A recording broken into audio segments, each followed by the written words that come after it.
Hi, beautiful friends. I am recording outside today because I just tried for like a half an hour to record inside, and my mind was just not having it. So I thought, okay, let's invoke the powers of nature, the magic of nature. Usually it works. So I hope you can hear me okay. I know there's cicadas and maybe frogs and crickets and birds and all kinds of things. So I want to share with you something that I know to be true. I know this so viscerally, like in my gut. And that is, we as human beings are emotional creatures. That might not sound that profound, but we have been taught that our minds are stronger than our emotions. That if we're just strong enough, if we have a strong enough mind, that we can overpower our emotions. You hear this on motivational speakers all the time. And while there is some truth to it, the mosquitoes are going to find me. After this video, I'm going to be like just covered in mosquito bites because they love me. So you'll hear this from motivational speakers all the time. And while our minds are extremely powerful, and there is benefit from that kind of thinking, I'm not denying that at all, because sometimes it benefits us to push past our emotions. But the thing is, a lot of times it doesn't. The thing is, when you have emotions that are trapped in your body, they are not always push pastable. Some of them are just too big. I have found this because I was on such a kick for a long time, early on in my just like healing journey a few years ago, like 5 years ago, 4 years ago maybe. And I was on such a kick with this stuff, and I really believed it, and and it was such an important part of my process, like the healing arc that I've been on, to be into those things and learn those concepts and really utilize them and practice them. And there is so much benefit to them. They really can create great change in your life. Amazing change. And there are some sort of temporary emotions that we can move in and out of, and by using our body and our mind, we can push through them, and so that it doesn't stop us, so that we can get things done, so we can be, unstoppable and, make a lot of money, entrepreneur, that kind of thing. But what I found, and I became so demoralized about over time, but now looking back, what I understand is that sometimes when we're talking about trauma, when we're talking about deep wounding that is embedded in our body, embedded in our nervous system, embedded in our psyche, there is you can use all the mindset tricks and practices and body, incorporation of practices and jumping and, all these things that get, shift our state. We still will not be able to push past for certain things. Why? Because our emotions are always stronger than our mind. And I'm talking about the big ones. I'm talking about the big ones, the big emotions, the ones that are trapped, the big wounds that are trapped in our bodies. Those are more powerful than our minds every time. And I share this because I want to de-shame this. So many of us have shame when we think we choose to not do something that we should do. And like write the email, like go and do whatever work task you should do, or do the cleaning, or do the, whatever it is, a task that we don't want to do. We think we're just weak-minded. We think we're just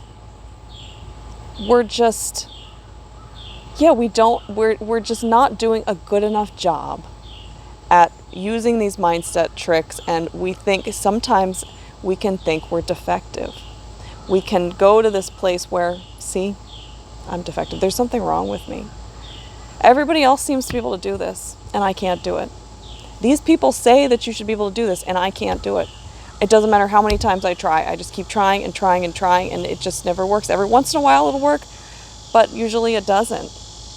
And we can really feel a lot of shame about that.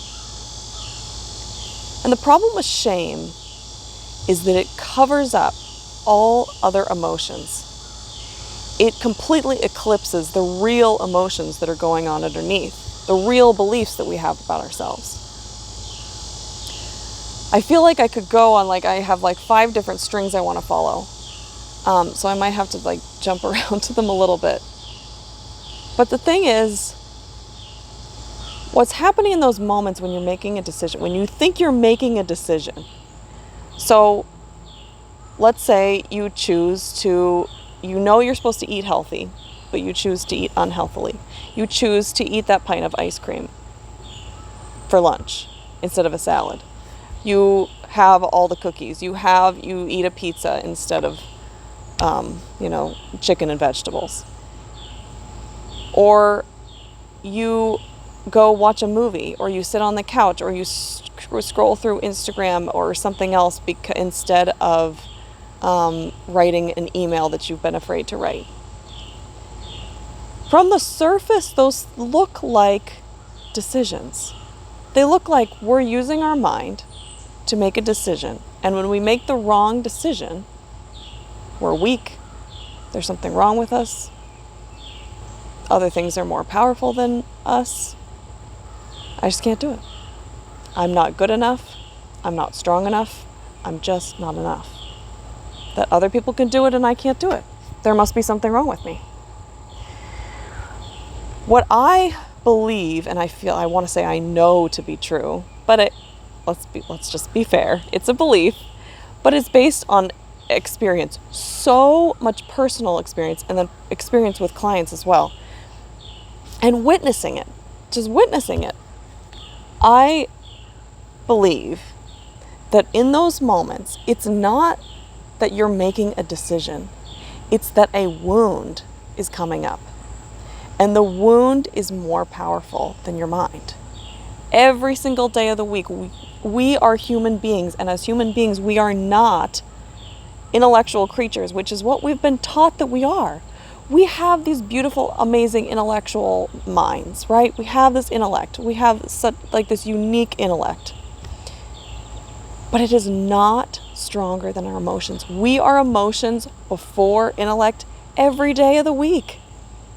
We try to train ourselves, because this is what we're taught, to make our minds stronger, to go through our lives with our minds, with our intellect, make logical decisions. How much more is it valued to be a logical person than an illogical? So when we're emotional creatures, then we're illogical. We're just going off emotions. It's not that it's not that simple. It's a lot more complicated than that. Our emotions hold incredible energetic power. Our minds have energetic power too, but our emotions, particularly our wounds, because those are in our unconscious, and our unconscious creates I forget the statistic, but it's 95% of our existence is our unconscious. So when our wounds are really consuming a lot of the energy in our unconscious, it's gonna win over our intellect every single day of the week. I think this is so important because this can be used as a tool. This knowledge can be used as a tool to de-shame these moments, these behaviors that we just can't seem to change. No matter what we do, no matter how good we are with our practices, how dedicated we are, how much we work and try, and we listen to these people and we practice what they preach, and we just can't seem to keep up with the behavior that we want to see, that we want to do, that we think is the right way, the thing that's going to bring us success, bring change to our lives, bring us health and happiness. But what we don't understand is that it's because our emotions are stronger than our intellect. They have more energetic power.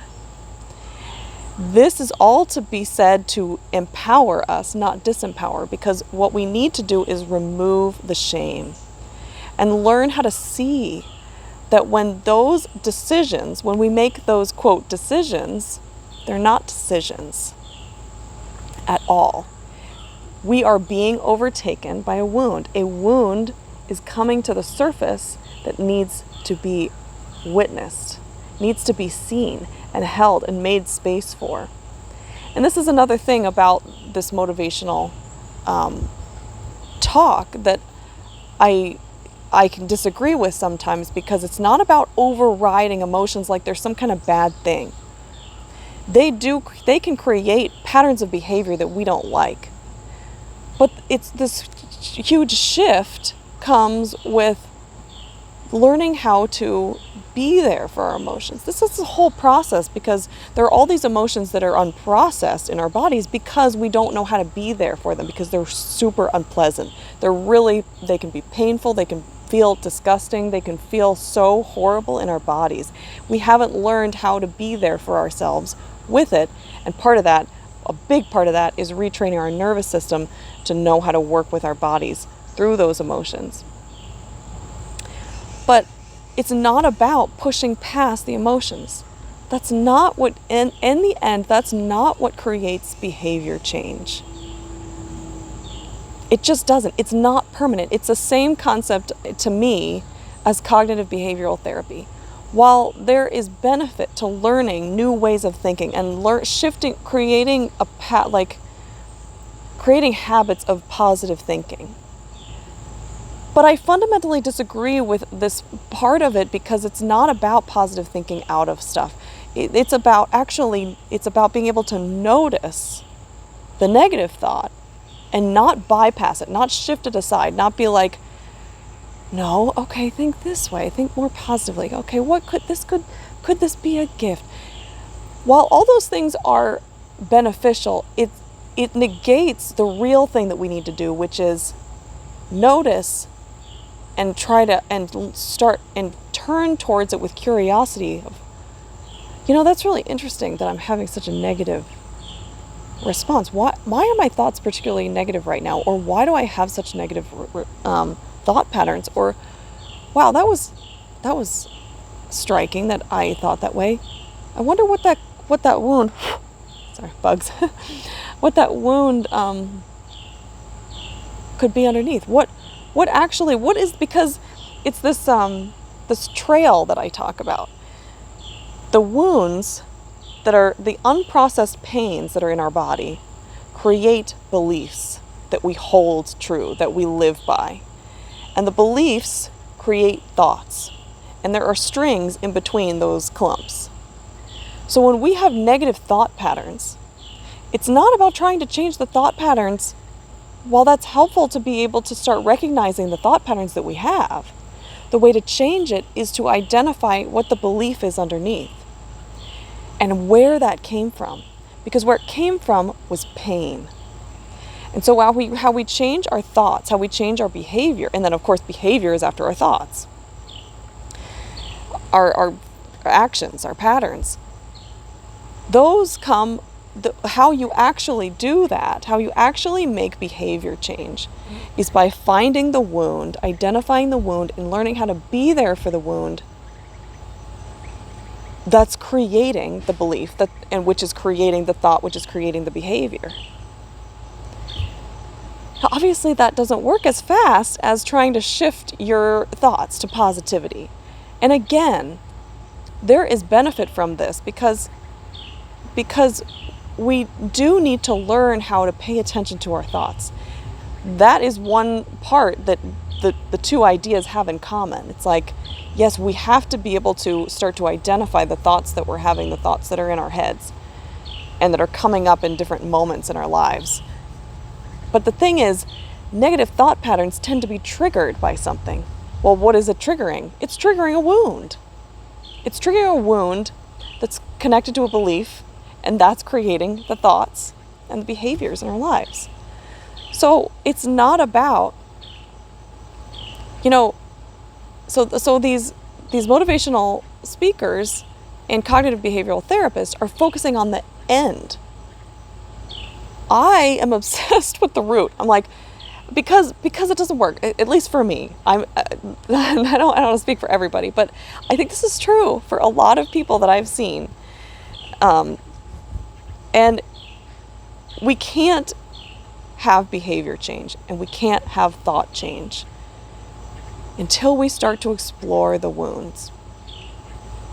And what I started to say about shame in the beginning is so key, because when we have a lot of shame because of what's been programmed into us, what's been conditioned into us, that we should be able to do these things and we should be this way and that way, and that's what gives us value in the world. It's so easy to shame ourselves. That's the easy way, is to shame ourselves. And the problem with shame, just like judgment, is that when those are present, we can't see the actual wound, because the shame and the judgment isn't the actual wound. They are emotions and experiences that result from the wounds. And they're masking it. They're a way of protecting those deeper wounds, and those were created in our childhood to protect us from feeling those deep, deep wounds that are so painful that a child can't handle them if they don't have emotional support. They have to have a safe emotional space to process deep pain. Adults do too, but the difference is adults can do it for themselves, assuming that you had some level of validation and mirroring and cherishing as a child. It's just some level, if you had it at all, from somebody, anybody, any adult in your life who saw you and your beauty and your amazingness and cherished you, and even if they couldn't always show it to you, even if you could feel it. If you could feel it. That is an essential piece to be able to do this emotional healing on your own. But it's a lot easier with a safe person, a compassionate space, and somebody that will help you de-shame stuff, because especially for really sensitive people, shame is so common. But I mean, it's so common in all of us, because most of us are more sensitive than we give ourselves credit for. And there's all this gross, shaming of that in our culture, of shaming being, too sensitive, shaming sensitivity at all. And the thing is, again, once shame is present, once judgment is present, you can't see the actual pain underneath. And the pain could be about self-worth. It could be about your innate feeling of value, feeling seen, being valued, feeling important, feeling just innately lovable and cherishable, seen for your true self. Pain about your core value, your core self, that bright light that was originally in all of us. It still is in there, but it gets covered up by these, sort of pits of dark energy. And I don't mean dark as bad, I mean dark as in darkness. These energies that get put into dark places in our psyche and our bodies that are very hard to access.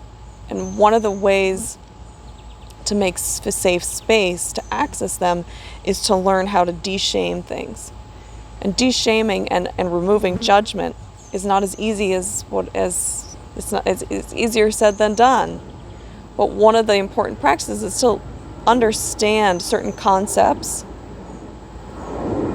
like we are innately emotional creatures. We were born We will die. We will always be, as long as we're alive, we are emotional creatures, and our emotions are more energetically powerful than our minds. Our minds could be amazing helpers in this process, in the process, in living, in all life. Of course we need our minds. Of course we do. It's this powerful ally. But our emotions are primary. Our emotions, we were created to live by our emotions. We were. It's just a fact. I started to think of examples, but I don't know, maybe I don't want to go down that train for this video. But so one of the ways to de-shame ourselves and to remove judgment is to do that, to have these understandings in place that we can remind ourselves when we feel these coming up and when we hear voices of berating ourselves, shaming ourselves, and more so when we feel that visceral sense, that constriction, that movement away, that I don't want to, like that down energy, like I don't want to be seen, I just want to hide. And judgment is like, to me, it feels like energy that's going out and then coming back and hitting you. And so it's like you've got to brace to be harmed, because it's this energy that's like, it's coming back at you. It's judgment. It's this constricting. It's this bracing. It's like that. Those are the visceral senses that you need to start, you and me, we need to learn how to become conscious of, because it's not always obvious in words. It's not always verbal in our heads of the harsh. We always hear about harsh words, but a lot of times it's harsh sensations. It's more energetic. It's like this feeling. There might not be any words. It's just this feeling, and what you can start identifying is that actually is judgment. That actually is shame. I'm actually feeling ashamed, which means I'm turning the energy in on myself. And judgment, also turning the energy in on myself. There's a way in which I'm blaming myself, but not with my words necessarily, but energetically. I'm caving in, I'm pulling in, I'm constricting, I'm bracing. So becoming aware of that, because then, and realizing that shame and judgment are not core emotions. They're not the emotion that needs to be healed. They're emotions, they're things that need to be seen, acknowledged, and validated, so that we can eventually move them aside. Havening and tapping are so helpful for these two in particular.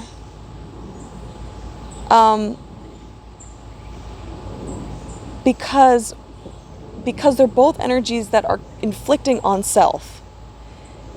And so we need to move them aside by loving the self, forcing ourselves to stroke ourselves, hug ourselves, touch ourselves, anything that is soothing ourselves, sending a message of love and safety that negates the judgment and shame.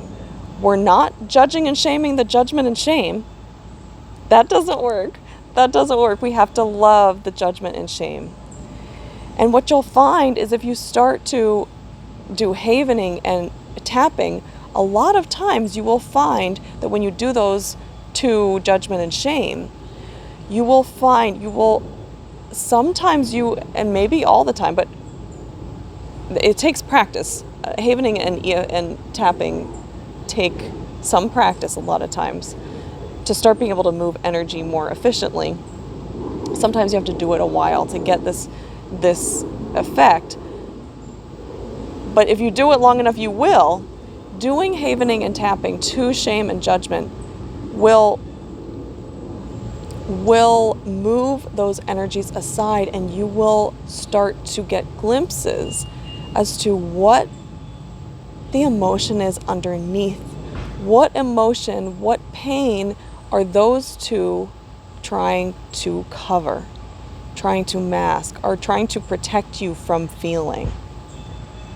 That's the key.